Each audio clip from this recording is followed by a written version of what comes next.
Well, first of all, it's a very sad statistic because I think we need more people going to university because there is growing demand for high-skilled jobs. So it's quite a shock that numbers have gone down 5%.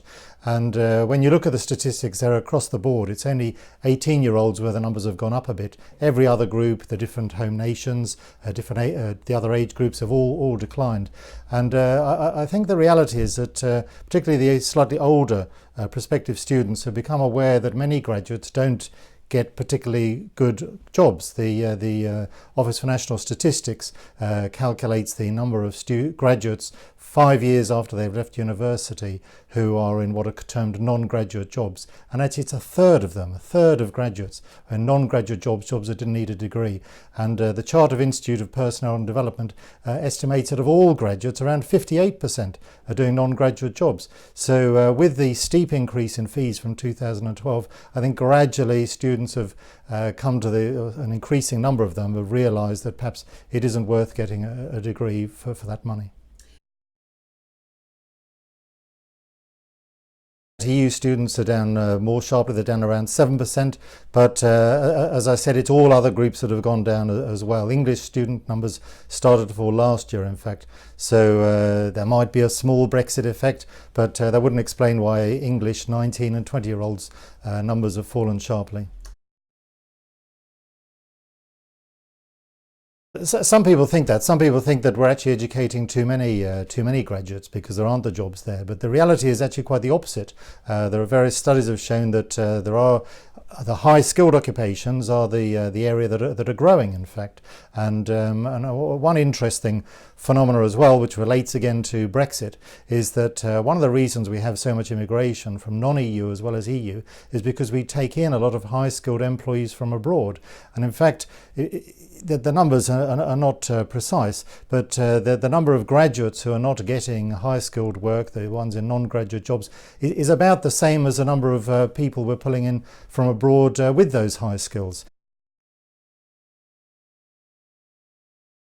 Well, I think it's what's going on while they're at university, that the university is not it's got the raw material of the 18, 19, 20-year-olds, but it's not giving them the skill set that they need in order to take on that high skill work. And this isn't a question of the subject. It's not that we need more engineers or more computer scientists. The majority of companies say that it's actually the attitudes and the aptitudes of the student that matter more than the particular subject they studied. In something like medicine, you have to read medicine to become a doctor. But most other subjects, it's your ability to learn, it's your teamwork, creativity, problem solving, those sorts of things. And the universities don't really address those sort of issues at the moment because they're not paid to.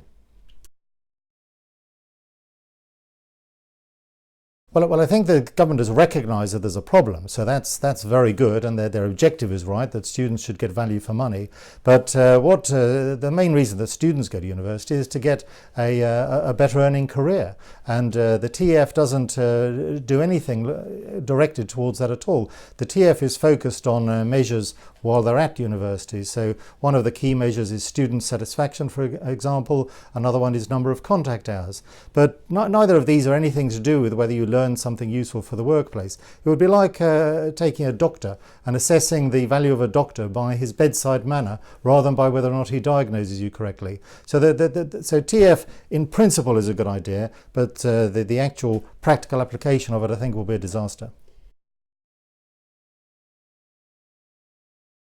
Students, the majority of them want to have a higher earning career.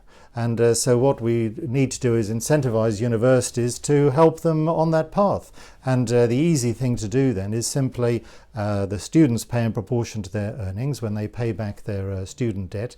If that money, instead of going to the government, went back to the university, so the university received more if the student did well and received less if the student didn't do so well, then you'd have a direct connection, and the universities would be incentivised to help their students into high-skilled, high-paying work.